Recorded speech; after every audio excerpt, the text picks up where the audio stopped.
नमस्कार दोस्तों, मैं संतोष शाह आप सभी लोग का हार्दिक स्वागत करता हूं आज की इस डेली फोरकास्ट वीडियो में।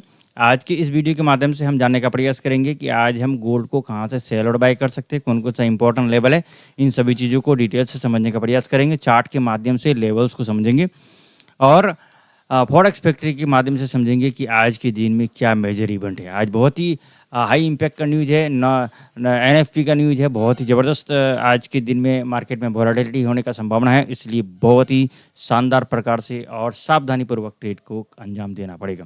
तो देर नहीं करते हुए सबसे पहले हम चलते हैं फॉरेक्स फैक्ट्री की वेबसाइट में। यहाँ आ गए हम फॉरेक्स फैक्ट्री की वेबसाइट में और आप देख पा रहे हैं कि आज ठीक शाम को 6 बजे जो है आपको एनएफपी का न्यूज़ आने वाला है और 7:30 बजे भी आपको आईएसएम सर्विस पीएमआई का भी न्यूज़ है। यानी कि टोटल 6 बजे से लेकर 7:30 बजे के बीच में ये 1.5 घंटा जो है बहुत ही ज़्यादा आज के दिन में वोलेटाइल रहेगा, इसलिए इस टाइम पे बहुत ही शानदार प्रकार से ट्रेड को करना चाहिए। और ये जो एनएफपी का न्यूज़ है ये महीना में एक बार आता है, इसलिए इस न्यूज़ का बहुत बेसब्री से लोगों को इंतज़ार होता है। तो यही वजह है कि आज के दिन में प्रयास करना पड़ेगा, दिन भर में जो है हो सकता है मार्केट रेंज बाउंड रहे और उसके बाद मार्केट जो है एक बहुत ही शानदार डायरेक्शन में जाए। किधर जाएगा, कैसे जाएगा, ये सब कुछ उस टाइम तो पता चलेगा आपको। और कौन कौन सा इंपॉर्टेंट लेवल है, इन चीज़ों को जानने के लिए हम चलेंगे चार्ट पे। हम आ गए यहाँ पर डेली का चार्ट पे। तो डेली का चार्ट के हिसाब से पहले मैं इसको हटा देता हूँ। देखिए, अगर देखेंगे तो मार्केट देखिए, ये डेली का चार्ट है। तो ये इसका लो है आपको 3241 जो कि आपको 3 दिन पहले लगाया। 41 से ऊपर है, 43-44 तक ही है, यहाँ पर है। और इसका जो हाई है अगर 2 सप्ताह पहले लगाया था वो है आपको 3453। तो $200 का ये मूव के बीच में मार्केट जो है घूम रहा है और ये ऐसा नहीं है, ये कई दिनों से इसके बीच में मार्केट घूम रहा है देखेंगे तो।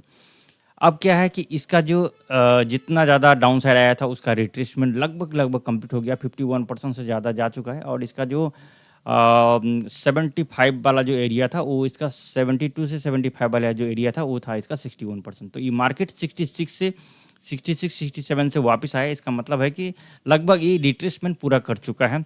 अब मार्केट को यहाँ से अगर डाउन ट्रेंड को ही बरकरार रखना चाहिए अगर देखेंगे तो, ठीक है।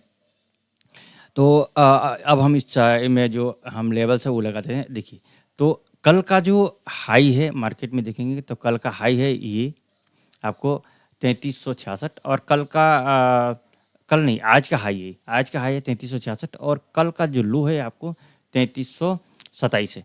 तो मार्केट हो सकता है आज दिन भर इसके बीच में घूमे और शाम में किसी एक साइड में ब्रेकआउट दी। ब्रेक आउट अप साइड में भी दे सकता है, डाउन साइड में भी दे सकता है। तो अब क्या है, अगर इस लेवल को यानी कि 3327-28 को ब्रेक करता है तो इसका अगला टारगेट रहेगा 3101 और इसके नीचे वाला जो लेवल है आपको 3244 वाला स्ट्रॉन्ग लेवल है। ये सब ठीक है, ये डे 1 का है तो ऑटोमेटिकली है, स्वाभाविक सी बात है कि थोड़ा दूर होगा। और ये रेजिस्टेंस है, ये जो आप देख रहे हैं, ये जो यहाँ जहाँ पर मार्केट अभी संघर्ष कर रहा है, अब ये रेजिस्टेंस का काम करेगा, इससे पहले सपोर्ट का काम कर रहा था। तो यहाँ पर मार्केट बहुत अच्छा समय बिताया है और ऊपर में जो है एक और रेजिस्टेंस है, ये है आपको 76-75 के पास, जहाँ पर कि उसका रिट्रेसमेंट बड़ा जगह भी था। तो ये 2 जगह से मार्केट का जो है रिवर्स होने का भी संभावना रहेगा। तो यहाँ पर अगर जैसे इस रेजिस्टेंस को ब्रेक कर दिया है, सपोर्ट को, ये रेजिस्टेंस अभी रेजिस्टेंस बन चुका है, तो पहले ये सपोर्ट था जब तक ये मार्केट इसके ऊपर था। तो अब इसको ब्रेक कर गया है तो अब स्वाभाविक सी बात है मार्केट यहाँ पर आने का प्रयास करेगा, ठीक है। हम छोटा टाइम फ्रेम से समझेंगे कि मार्केट का आज के दिन में क्या होने का संभावना रहेगा। तो चलते हैं हम यहाँ पर H1 का चार्ट पे। तो H1 की चार्ट पे आप देख पा रहे हैं, मैंने ये लेवल बना के रखा है। तो इसका जो पहला टारगेट है, अगर ये 3349 और 52 इसको ब्रेक करके ऊपर जाता है तो फिर से उसी जगह से हमको एक बार सेलिंग का अपॉर्चुनिटी देगा। और मार्केट इसको ब्रेक कर दिया है, इसके नीचे है और इस जोन के ये जो रेजिस्टेंस है इसके ये सपोर्ट के ऊपर में है। तो स्वाभाविक सी बात है अगर मार्केट इसके नीचे आ जाता है दोबारा तो फिर मार्केट जो है इस जगह तक आएगा 3334 और यहाँ 34 और 38 से हमें एक बार बाइंग का अपॉर्चुनिटी मिलेगा H1 के हिसाब से। और नीचे में हमारा है 3317 और 14। ये जो 28 वाला जो लेवल है, कल के दिन में जो लो लगा है, यहाँ से भी मार्केट हमें एक बार अपॉर्चुनिटी दे सकता है। तो ये भी एक इम्पोर्टेंट लेवल है जो कि हम 15 मिनट का चार्ट पे इसको रखे हैं, आप देखेंगे। और बाकी जो इम्पोर्टेंट लेवल है वो सारा ये है आपको 3317 और 14 H1 के हिसाब से, और 3295 और 92। तो मार्केट हो सकता है कि आज के दिन में NEFP के टाइम में किसी भी एक डायरेक्शन में अच्छा खासा मूव दे सकता है, इसलिए लेवल को दूर तक हमें आज के दिन में पता होना बहुत ज़रूरी है। तो ये है आपको 3249 और 64, ये एक बहुत ही स्ट्रॉन्ग लेवल है बाइंग के लिए। अगर यहाँ पर मार्केट आज के दिन में मौका देता है तो ज़रूर इसको ग्रैब करना चाहिए। और अगर मार्केट अपसाइड की ओर जाता है तो ये जो 87 और 94 वाला, यहाँ से हमें एक अच्छा सेलिंग का अपॉर्चुनिटी मिल सकता है। इसको ब्रेक करने के बाद ये रेजिस्टेंस है, और इसके बाद फिर यहाँ से हमें सेलिंग का अपॉर्चुनिटी मिलेगा।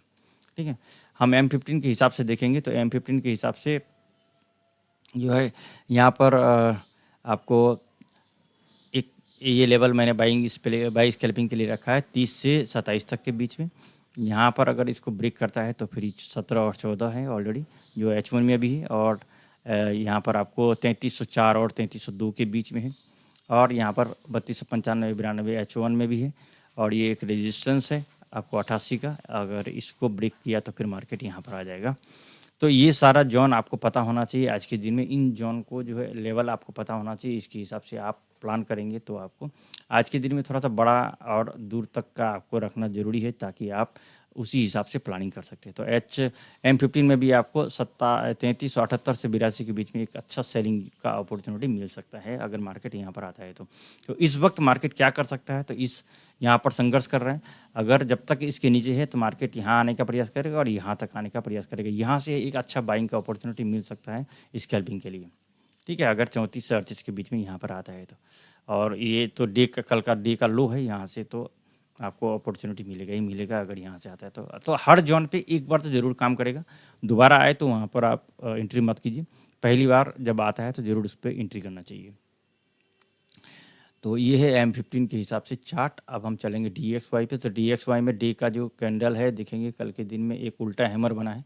ठीक है, तो स्वाभाविक सी बात है कि मार्केट डाउन साइड की ओर ही प्रीफर कर रहा है। अगर ये डाउन साइड आएगा तो गोल्ड फिर अप साइड की ओर जाने का, ये कैंडल का इंडिकेशन तो वही बता रहा है कि मार्केट जो है ऊपर से रिजेक्शन किया है और इस सपोर्ट लाइन के को होल्ड कर रहा है। इसको हो सकता है आज के दिन में भी अगर डेटा नेगेटिव आ गया तो फिर ये नीचे स्लिप कर जाएगा। H1 में अगर हम इसको देखेंगे तो इस लाइन को इसको ऊपर में जाने का प्रयास किया इस जोन का, लेकिन इस जोन बहुत ही स्ट्रॉन्ग जोन है ये, जिसकी वजह से मार्केट जो है एक बार तो वहाँ से एक बार उसको नीचे गिरा ही दिया। तो अब अगर दोबारा अगर इसको प्रयास करेगा तो हो सकता है इसके ऊपर चला जाए और फिर इस लेवल तक आएगा। और अगर जिस प्रकार से अभी देख रहे हैं प्रेशर, तो हो सकता है कि फिर इस सपोर्ट के नीचे भी अगर आता है या क्लोजिंग देता है तो फिर इस जगह तक आने का प्रयास करेगा। आज के दिन में डेटा कैसा आता है उसके ऊपर में बहुत कुछ डिपेंड करेगा। तो दोस्तों ये है इन्फॉर्मेशन। मैं उम्मीद करता हूँ कि ये जानकारी कुछ हद तक आप लोगों को फ़ायदा करेगा। और अगर आप लाइव अकाउंट में ट्रेड करते हैं तो ज़रूर अपना खुद का एनालाइज करें।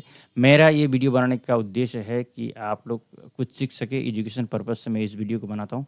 मैं इस वीडियो के माध्यम से कोई ट्रेड को लेने के लिए आपको नहीं कहूँगा, मैं इस वीडियो के माध्यम से आपको प्रैक्टिस करने कहूँगा और आप अपना लेवल को देखिए कि वाकई में ऐसा काम करता है कि नहीं। अगर आप लाइव अकाउंट में ट्रेड करेंगे तो अपना एनालाइज ज़रूर करें।